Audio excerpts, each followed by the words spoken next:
ರೀಸೆಂಟಾಗಿ ನಾನು ಒಂದು ಮೇಮ್ ನೋಡಿದ್ದೆ. ಏನಪ್ಪ ಅಂತಂದ್ರೆ, ಒಂದು ಹೆಣ್ಮಗಳು ಮೆಡಿಕಲ್ ಶಾಪಿಗೆ ಬರ್ತಾಳೆ, ಬಂದು ಡೈಪರ್ ತೊಗೊತಾಳೆ. ತೊಗೊಂಡಾದ್ಮೇಲೆ ಅಣ್ಣ ಇದು ಲೀಕ್ ಆಗತ್ತೆ ಅಂತ ಕೇಳ್ತಾಳೆ. ಅದಕ್ಕೆ ಅವ್ನು ಮೆಡಿಕಲ್ ಶಾಪ್ನ ಅಂತಾನೆ, ಮೇಡಮ್ ಇದು ಲೀಕ್ ಆಗಿ ನೀಟ್ ಪೇಪರ್ ಅನ್ಕೊಂಡಿರಿ ಅಂತಾನೆ. ಈ ಮೇಮ್ ನೋಡಿ ನಗಬೇಕು ಅಥವಾ ಸಿಟ್ ಮಾಡ್ಕೋಬೇಕು ಅಂತ ಒಂದಕ್ಕೆ ಗೊತ್ತಾಗಲ್ದು. ಯಾಕಪ್ಪ ಅಂತಂದ್ರೆ, ನೀಟ್ ಎಕ್ಸಾಮ್ ಅನ್ನೋದು ದೇಶದ ಅತ್ಯುನ್ನತ ಮತ್ತು ಅತಿ ಕಠಿಣ ಪರೀಕ್ಷೆಗಳಲ್ಲಿ ಒಂದಾಗೈತಿ. ಇಂಥ ನೀಟನ್ನ ಈ ಲೆವೆಲಿಗೆ ಕಂಪೇರ್ ಮಾಡಿ ಹೇಳ್ಸ್ತೀರಪ್ಪ ಅಂತಂದ್ರೆ ಏನು ಹೇಳ್ಬೇಕಿಂತವ್ರಿಗೆ? ಯಾಕಪ್ಪ ಅಂತಂದ್ರೆ, ಈಗ 10th ಮುಗೀತು. ರೀಸೆಂಟಾಗಿ ನಮ್ಮ ತಮ್ಮ ಒಬ್ಬ 10th ಮುಗಿಸಿ PUCಗೆ ಅಡ್ಮಿಷನ್ ಮಾಡ್ಸಕ್ಕೆ ಹೋದೆ. ಫೀಸ್ ಎಷ್ಟು ಕಾಲೇಜಿಗೆ ಅಂತಂದ್ರೆ 1.5 ರಿಂದ 2 ಲಕ್ಷ ರೂಪಾಯಿ ಒಂದು ವರ್ಷಕ್ಕೆ. ಇದೇ ರೀತಿ ಈಗ 5 ಲಕ್ಷ ರೂಪಾಯಿ ಕೊಟ್ಟು PUC ಮುಗಿಸಿ, ಆಮೇಲೆ ಎಕ್ಸಾಮ್ ಮುಗಿದ್ಮೇಲೆ PUC ಹಂಗೆ ಪರ್ಸೆಂಟೇಜ್ ಮಾಡಿಕೊಂಡು ನೀಟ್ ಎಕ್ಸಾಮ್ಗೆ ಅಂತ ಮತ್ತು ರ್ಯಾಪಿಡ್ ರಿವಿಷನ್ ಅಂತಂದು ಅಲ್ಲೂ 45,000 ರೂಪಾಯಿ ಖರ್ಚು ಮಾಡಿಕೊಂಡು, ಅದಾದಮೇಲೆ ಎಕ್ಸಾಮ್ ಬರೋದು, ಆ ಎಕ್ಸಾಮ್ ಒಳಗೆ ರಿಸರ್ವೇಷನ್ ಕಾಸ್ಟು, ಆಮೇಲೆ ಇವನ್ನೆಲ್ಲ ಕ್ಯಾಟಗರಿ ಅಂತಂದು ಇವನ್ನೆಲ್ಲ ಇದ್ರೊಳಗೆ ಚಲೋ ರ್ಯಾಂಕ್ ಬಂದ್ರೂ ಸೀಟ್ ಸಿಗ್ಲಿಕ್ಕಪ್ಪ ಅಂತಂದ್ರೆ ನೆಕ್ಸ್ಟ್ ಮತ್ತೊಂದು ವರ್ಷ ತನಗೆ ಇಷ್ಟ ಆಯಿತು ಇಲ್ಲ ಮನೆಯವ್ರು ಒತ್ತಾಗಕ್ಕಾಗಿ ಒಂದು ವರ್ಷ ಲಾಂಗ್ ಟರ್ಮ್ ಮಾಡ್ತಾನೆ. ಅಲ್ಲಿ ಹಂಗೆ ಅದೇ ಸೇಮ್ ಸಬ್ಜೆಕ್ಟ್ ಸೇಮ್ ಕಾನ್ಸೆಪ್ಟ್ ನಾವು ಮತ್ತೆ ಓದಿ ಒಂದು ವರ್ಷ ಟೈಮ್ ವೇಸ್ಟ್ ಮಾಡಿಕೊಂಡು ಮತ್ತು 2 ಲಕ್ಷ ರೂಪಾಯಿ ಖರ್ಚು ಮಾಡಿಕೊಂಡು ಎಕ್ಸಾಮ್ ಬರೆದ್ರಂತಂದ್ರೆ ಅದು ಏನು? ಮತ್ತು ನೀವು ಸೆಂಟ್ರ್ ಹೆಂಗಪ್ಪ ಅಂತಂದ್ರೆ, ಸೆಂಟ್ರ್ ನೀವು ಪುಣ್ಯ ಮಾಡಿದ್ರಿ ಅಂತಂದ್ರೆ ನಿಮಗೆ ಇಲ್ಲೇ ಸಮೀಪ ಬೀಳ್ತೈತಿ ಲೋಕಲ್ ಒಳಗೆ. ಅತಿ ಪುಣ್ಯ ಮಾಡಿದ್ರಪ್ಪ ಅಂತಂದ್ರೆ ನಿಮಗೆಲ್ಲೋ ಬೆಂಗಳೂರು, ಮೈಸೂರು, ಮುಂಬೈ, ಹೈದರಾಬಾದ್ ಅಂತೆಲ್ಲ ಸೆಂಟ್ರ್ ಬೀಳ್ತೈತಿ. ಆ ಸೆಂಟ್ರ್ಗಳಿಗೆ ಹೋಗ್ಬೇಕಪ್ಪ ಅಂತಂದ್ರೆ ಏನು ಮಾಡ್ಬೇಕು? ನೀವು ಹಿಂದಿನ ದಿವಸ ಹೋಗಿ ಬಸ್ ಬುಕ್ ಮಾಡೋಕೆ ಹೋಗಿ, ಇಲ್ಲ ಟ್ರೈನ್ ಬುಕ್ ಮಾಡ್ಕೊಂಡು, ಕೆಲವೊಬ್ಬರು ಫ್ಲೈಟು ಬುಕ್ ಮಾಡ್ಕೊಂಡು ಹೋಗಿ ಪೇರೆಂಟ್ಸ್ ಜೊತೆ ಹೋಗಿ ಹಿಂದಿನ ದಿವಸ ಹೋಗಿ ಸ್ಟೇ ಮಾಡ್ತಾರೆ. ಅಲ್ಲಿ ಹೋಗಿ ಆಮೇಲೆ ಎಕ್ಸಾಮ್ ಬರೀಬೇಕಾದಾಗ ಏನು ಯಾವ ಲೆವೆಲಿಗೆ ಇವ್ರದ್ದು ಸ್ಟ್ರಿಕ್ಟ್ ಮೇಂಟೈನ್ ಮಾಡ್ತಾರಪ್ಪ ಚೆಕಿಂಗ್ ಅಂತಂತಂದ್ರೆ, ಒಂದು ಶೂ ಹಾಕೊಳಕ್ಕೆ ಬಿಡಂಗಿಲ್ಲ, ಸಾಕ್ಸ್ ಇಲ್ಲ, ಆಮೇಲೆ ಡ್ರೆಸ್ ಕೋಡ್ ಇರ್ತೈತಿ. ಅದು ಬಿಟ್ರಂದ್ರೆ ಬೆಲ್ಟ್ ಹಾಕೊಳಕ್ಕೆ ಬಿಡಂಗಿಲ್ಲ, ಒಂದು ಪೆನ್ ಸಹಿತ ಬಿಡಂಗಿಲ್ಲ ಒಳಗೆ. ಇಷ್ಟು ಈ ಲೆವೆಲ್ಗೆ ಸ್ಟ್ರಿಕ್ಟ್ ಎಲ್ಲ ಇದನ್ನೇ ಚೆಕಿಂಗ್ ಮಾಡಿ ಒಳಗೆ ಹೋದ್ಮೇಲೆ ಎಕ್ಸಾಮ್ ಬರೋದು ಇಷ್ಟೆಲ್ಲ ಕಷ್ಟಪಟ್ಟು ಎಲ್ಲ ತಮ್ಮ ಫ್ಯಾಮಿಲಿ ಫಂಕ್ಷನ್ಸು, ತಮ್ಮೆಲ್ಲ ಮೇನ್ ಸೆಲೆಬ್ರೇಷನ್ಗಳು ಇವನ್ನೆಲ್ಲ ಬಿಟ್ಟು ಓದಿ ಪ್ರಿಪ್ರೇಷನ್ ಮಾಡಿ ಬರೆದು ಎಕ್ಸಾಮ್ ಬರೋದು ಹೊರಗೆ ಬಂದ್ರಪ್ಪ ಅಂತಂತಂದ್ರೆ, ಏನೋ ಒಂದು ಎಕ್ಸಾಮ್ ಮುಗಿತಪ್ಪ ನಮ್ಗೆ ಏನೋ ಒಂದು ಸೀಟ್ ಸಿಗ್ಬೋದು ಅಂತಂದು ಖುಷಿಯಿಂದ ಹೊರಗೆ ಬಂದ್ರಂತಂದ್ರೆ ನೆಕ್ಸ್ಟ್ ಬರ್ತೈತಿ ಏನಪ್ಪ ಅಂತಂದ್ರೆ, ನೀಟ್ ಎಕ್ಸಾಮ್ ಲೀಕ್ ಆಗೈತಿ, ನೀವು ಇನ್ನೊಂದು ಸತಿ ಎಕ್ಸಾಮ್ ಬರೀಬೇಕು ಅಂತಂದು. ಏನಪ್ಪ ಇದು? ಯಾವ ಲೆವೆಲಿಗೆ ಹೊಂಟಿದಪ್ಪ ಇದು ನೀಟ್ ಎಕ್ಸಾಮ್ ಸ್ಕ್ಯಾಮ್ ಅನ್ನೋದು? ಇದೇನು ನ್ಯಾಷನಲ್ ಟೆಸ್ಟಿಂಗ್ ಏಜೆನ್ಸಿ ಅಂತ ಐತಿಲ್ಲ, ಇದು ದೊಡ್ಡ ಸ್ಕ್ಯಾಮ್ ಆಗ್ಬಿಟ್ಟಿದ್ದು. ಇವು ಹೆವಿ ಸ್ಕ್ಯಾಮ್. ಎಲ್ಲಿ ನೋಡಿದ್ರು ಬೇರೆ ರೊಕ್ಕಕ್ಕೆ ಕ್ವಶನ್ ಪೇಪರ್ ಮಾರ್ಕೊಳ್ಳೋದು. ನಿಮ್ಗೆ ಗೊತ್ತಿರ್ಬೋದು, 5 ಅಲ್ಲ 10 ಅಲ್ಲ, ಬರೋಬ್ಬರಿ 10 ವರ್ಷದಾಗ ಸರಿ ಸುಮಾರು 89 ಪೇಪರ್ಗಳು ಇಲ್ಲಿ ತನಕ ಲೀಕ್ ಆಗಿವೆ, ಇನ್ಕ್ಲೂಡಿಂಗ್ JEE ಮತ್ತು IIT. ಈ ಲೆವೆಲ್ ಎಕ್ಸಾಮ್ ನನಗನ್ಸಿದ ಮಟ್ಟಿಗೆ ಏನಪ್ಪ IAS ಎಕ್ಸಾಮ್ ಅಥವಾ UPSC ಒಂದು ಪೇಪರ್ ಅಂದ್ಬಿಟ್ಟು ಎಲ್ಲ ಪೇಪರ್ ಲೀಕ್ ಆಗಿವೆ ಅಂತ ನನಗನ್ಸಾಕತೈತಿ. ಏನಿದು ಐತಿ ಇಲ್ಲ ಮಾನ ಮರ್ಯಾದೆ ಏನಾದರೂ ಒಂದು? ಈ ಲೆವೆಲಿಗೆ ಲೀಕ್ ಅಂತಂದ್ರೆ ಏನು? 23 ಲಕ್ಷ ಹುಡುಗರೇನು ಅಟೆಂಡ್ ಮಾಡ್ರಿ ನೀಟ್ ಎಕ್ಸಾಮ್. ಅವ್ರ ಭವಿಷ್ಯದ ಮೇಲೆ ಆಟ ಆಡಕತ್ತಾರೆ ಇವರೆಲ್ಲ ಸೇರಿ.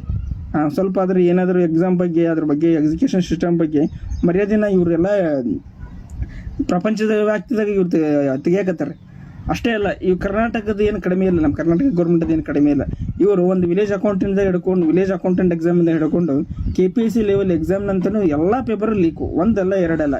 ನಾವು PUC ಎಕ್ಸಾಮ್ ಬರೀಬೇಕಾದ್ರೆ ನಮ್ಮ chemistry paper, PUC board paper 5 ಸತಿ ಲೀಕ್ ಆಗೈತಿ. ಒಂದಲ್ಲ ಎರಡಲ್ಲ, 5 ಸತಿ ಲೀಕ್ ಆಗೈತಿ.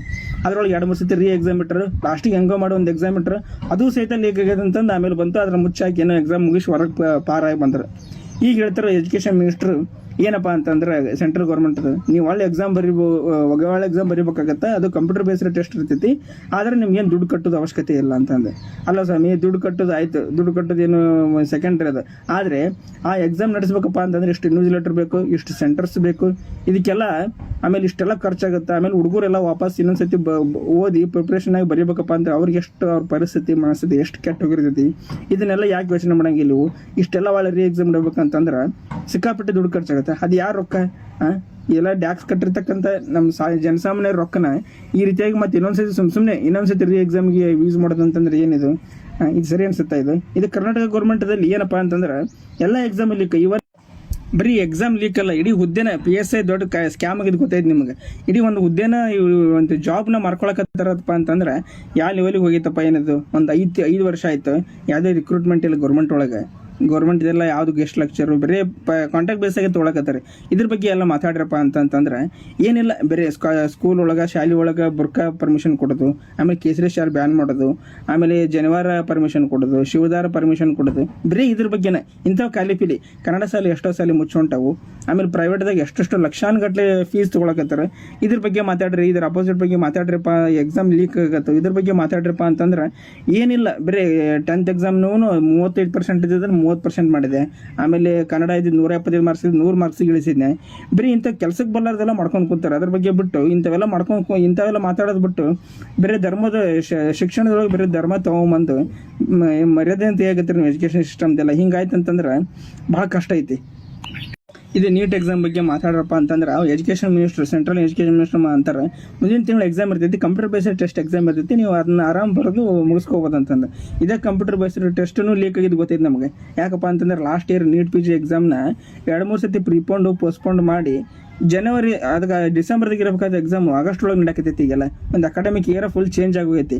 ಅದು ಏನಪ್ಪ ನೀಟ್ ಎಕ್ಸಾಮು ನಾವು ಹಿಂದಿನ ದಿವಸ ಬರೋಕೆ ಹೋಗಿವಿ, ಇನ್ನೇನು ನಾಳೆ ಬೆಳಗ್ಗೆ ಎಕ್ಸಾಮ್ ಐತಿ, ನೈಟ್ ಮೆಸೇಜ್ ಬಂತು ಎಕ್ಸಾಮ್ ಲೀಕ್ ಆಗೈತಿ, ನಾಳೆ ಎಕ್ಸಾಮ್ ಇರೋಂಗಿಲ್ಲ, ಮುಂದೆ ನಾವು ಡೇಟ್ ಕೊಡ್ತೀವಿ ಅಂತಂದು. ಈ ಲೆವೆಲಿಗೆ ಲೀಕ್. ಅದು computer based test direct online ಒಳಗೆ ಬರ್ತಿದ್ದು ಕ್ವಶನ್ ಪೇಪರ್. ಇದನ್ನೂ ಲೀಕ್ ಮಾಡ್ಯಾರ ಅಂತಂದ್ರೆ ಈ ಕಂಪ್ಯೂಟರ್ ಬೇಸ್ಡ್ ಟೆಸ್ಟ್ ಮೇಲೆ ಏನು ನಂಬಿಕೆ ಉಳಿತಂಗಾರ? ಇಷ್ಟೆಲ್ಲ ಆದ್ರೂ ಆಮೇಲೆ ಇವು ಪ್ರಧಾನಮಂತ್ರಿಗಳು ಏನಪ್ಪ ಅಂತಂದ್ರೆ ಒಂದು ಅಟ್ಲೀಸ್ಟ್ ಈ ಪದೇ ಹಾಕೈತಿ, ಅದು ತಿರ್ಗಾ ಹಾಕತೈತಿ. ಇದನ್ನ ಯಾರು ಲೀಕ್ ಮಾಡಿದಾರಪ್ಪ ಅಂತಂದ್ರೆ BJP ಪ್ರಧಾನ ಕಾರ್ಯದರ್ಶಿ, ಆಮೇಲೆ ಯುವ ಮೋರ್ಚಾದ ಅಧ್ಯಕ್ಷರು ಅಂತ ಹೇಳೋ ಇವರೆಲ್ಲ ಯಾರು ಮಾಡಕತ್ತಾರಪ್ಪ ಅಂತಂದ್ರೆ ಪ್ರೈವೇಟ್ ಸೆಂಟರ್, ಕೋಚಿಂಗ್ ಸೆಂಟರ್ ಇರ್ತಾವಲ್ಲ, ಆಮೇಲೆ ದೊಡ್ಡ ಯಾರು ಇನ್ಸ್ಟಿಟ್ಯೂಟ್ ಇರ್ತಾವಲ್ಲ, ಅವರು ತಮ್ಮ ಕೋಚಿಂಗ್ದು ಮರ್ಯಾದೆ ಉಳಿಬೇಕಪ್ಪ, ತಮ್ಮ ಹುಡುಗರು ಜಾಸ್ತಿ ಸೆಲೆಕ್ಷನ್ ಆಗ್ಬೇಕಪ್ಪ, ಅದು ಸ್ವಾರ್ಥದಿಂದ ದುಡ್ಡಿಗೋಸ್ಕರ ಇವನ್ನೆಲ್ಲ ಟೆಲಿಗ್ರಾಮ್ ಗ್ರೂಪ್ ಒಳಗೆ 50-40 ಲಕ್ಷ ರೂಪಾಯಿ ಕ್ವಶನ್ ಪೇಪರ್ ಮಾಡ್ಕೊಳಕತ್ತಾರೆ. ವ್ಯವಸ್ಥೆ ನೋಡ್ಬೋದು ನೀವು. 720 ಸುಮಾರು 20-30 ಜನ ಒಂದೇ ಸೆಂಟರ್ದಾಗ ಇರ್ತಕ್ಕಂಥ 20 ಜನ ಒಂದೇ ಸೆಂಟರ್ ಒಳಗೆ ತೊಗೊಂಡಾರ ಅಂತಂದ್ರೆ ಏನಿದು ಇಲ್ಲೇ ಗೊತ್ತಾಗತ್ತಿದೆ NTA ನೀಟಿನ ದೊಡ್ಡ ಸ್ಕ್ಯಾಮ್ ಆಗೈತೆ ಅಂತಂದಿದೆ. ಇದು ಪದೇ ಆಗೋದು ಮತ್ತೆ ಆಗೋದು ಬಹಳ ವಿಷಾದನಕರ ಇದು.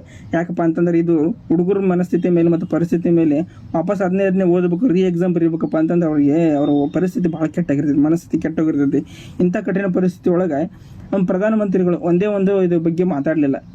ಇಷ್ಟೆಲ್ಲ ಆಗೈತಿ, ಎಕ್ಸಾಮ್ ಏನೋ ಲೀಕ್ ಆಗೈತಿ, ತಪ್ಪಾಗೈತಿ, ಇನ್ನು ಮುಂದೆ ಈ ಥರ ಆಗಂಗಿಲ್ಲ, ಇದನ್ನ ಮಾಡಿದ್ರೂ ನಾವು ಕ್ಷಮಿಸಂಗಿಲ್ಲ, ಅವ್ರು ಕರೆಕ್ಟಾಗಿ ಕಠಿಣ ಶಿಕ್ಷೆನ ಕೊಡ್ತೀವಿ, ಇನ್ನು ಮುಂದೆ ಯಾವುದು ಈ ಥರ ಮಾತಾಡಂಗಿಲ್ಲ ಅಂತಂದು ಒಂದೇ ಮಾತಾಡಲಿಲ್ಲ. ಆಮೇಲೆ ಒಂದು ಹುಡುಗರಿಗೆ ಧೈರ್ಯ ಅಥವಾ ಆತ್ಮಸ್ಥೈರ್ಯ ತುಂಬುವಂಥ ಕೆಲಸವನ್ನು ಮಾಡಲಿಲ್ಲ. ಇದು ಭಾಳ ಒಂದು ದುಃಖ ತರುವಂಥ ಸಂಗತಿ. ಅದೇ ರೀತಿಯಾಗಿ ಈ ಥರ ನೀವು ಮಾಡ್ಕೊತ ಹೋದಿರ ಅಂತಂದ್ರೆ ಎಜುಕೇಷನ್ ಮೇಲೆ, ಆಮೇಲೆ ಈ ಎಕ್ಸಾಮ್ ಮೇಲೆ ಒಂದು ಏನು ಸೀರಿಯಸ್ನೆಸ್ ಐತಿಲ್ಲ, ಇದು ಹೋಗ್ಬಿಡ್ತೈತಿ ಹುಡುಗರಿಗೆಲ್ಲ. ಅವರೆಲ್ಲ ಏನು ಮಾಡ್ತಾರಪ್ಪ ಅಂತಂದ್ರೆ ಇದು ಎಕ್ಸಾಮ್ ಬಗ್ಗೆ ಕೇರ್ ತೊಗೊಳಂಗಿಲ್ಲ, ಹಿಂಗೆ ಆಗ್ಬಿಡ್ತೈತಿ. ಮುಂದೆ ನೀವೇನಾದರೂ ಮಾಡ್ಬೇಕಂತಂದ್ರೆ ಹುಡುಗರು ಏನು ಅಕಸ್ಮಾತ್ ಏನಾರ ಈ ಯುವಕರು ಅಥವಾ ಏನು ಜಂಜಿ ಕಿಡ್ಸ್ ಅಂತ ಏನಂತೇಳಿ ಇವ್ರು ಏನಾದರೂ ವಾಪಸ್ ಬಿದ್ದಿರಂತಂದ್ರೆ ನಿಮ್ಮ ಪರಿಸ್ಥಿತಿ ಭಾಳ ಕೆಟ್ಟಾಗೈತೆ ಮುಂದೆ. ಅದಕ್ಕೆ ಹೇಳೋದು ಸ್ವಲ್ಪ ಎಲ್ಲ ಇದ್ರ ಬಗ್ಗೆ ಇನ್ನಾದರೂ ಇನ್ನು ಮೇಲಿಂದಾದ್ರೂ ಸ್ವಲ್ಪ ಇದ್ರ ಬಗ್ಗೆ ಕರೆಕ್ಟಾಗಿ ಮುತುವರ್ಜಿನ ವಹಿಸಿ ಕರೆಕ್ಟಾಗಿ ಎಕ್ಸಾಮ್ಗಳನ್ನು ಕಂಡಕ್ಟ್ ಮಾಡಬೇಕು, ಸ್ವಲ್ಪ ಸ್ಟ್ರಿಕ್ಟ್ ಆ್ಯಕ್ಷನ್ ತೊಗೋಬೇಕಪ್ಪ ಅಂತಂದು ಹೇಳ್ತೀವಿ. ಅವ ಅಂತಾನೆ ಎಕ್ಸಾಮ್ ಲೀಕ್ ಮಾಡಿದಾಗ ಏನಪ್ಪ ಅಂತಂದ್ರೆ ಆಯ್ತು ಈ ಎಕ್ಸಾಮ್ ಲೀಕ್ ಆಯ್ತು, ಇಲ್ಲೊಂದು ಎಕ್ಸಾಮ್ ಇಟ್ಟರೆ ಅದನ್ನು ಬೇಕಾದ್ರೆ ನಾನು ಲೀಕ್ ಮಾಡ್ತೀನಿ ಅಂತಂದು ಚಾಲೆಂಜ್ ಆಗ್ತಾರೆ. ಇಂಥವ್ರನ್ನೆಲ್ಲ ಒಳಗೆ ಹಾಕಿ ಕಠಿಣ ಶಿಕ್ಷಣ ಕೊಡಬೇಕು. 23 ಲಕ್ಷ 24 ಲಕ್ಷ ವಿದ್ಯಾರ್ಥಿಗಳು ಹಣೆ ಬರೋಣ, ಆಮೇಲೆ ಅವ್ರ ಭವಿಷ್ಯ ಜೊತೆ ಆಟ ಆಡಕತ್ತಾರೆ ಅಂತಂದ್ರೆ ಇದು ಸರಿಯಲ್ಲ. ಇದು ಅವ್ರ ಶಾಪ ನಿಮ್ಗೆ ಯಾವತ್ತೂ ಬಿಡಂಗಿಲ್ಲ, ಹೌದಾ?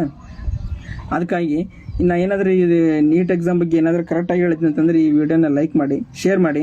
ಅದೇ ರೀತಿಯಾಗಿ ನೀಟ್ ಬಗ್ಗೆ ನಿಮ್ಗೇನಾದರೂ ಕ್ವಶನ್ಗಳು ಅಥವಾ ನಿಮ್ಗೇನಾದರೂ ಅನಿಸಿಕೆ ಇತ್ತಂದ್ರೆ ಕಮೆಂಟ್ ಬಾಕ್ಸಲ್ಲಿ ಕಮೆಂಟ್ ಮಾಡಿ ಅಂತ ಹೇಳ್ತಾ ಈ ವಿಡಿಯೋನ ಮುಗಿಸ್ತಾ ಇದ್ದೀವಿ. ಧನ್ಯವಾದಗಳು.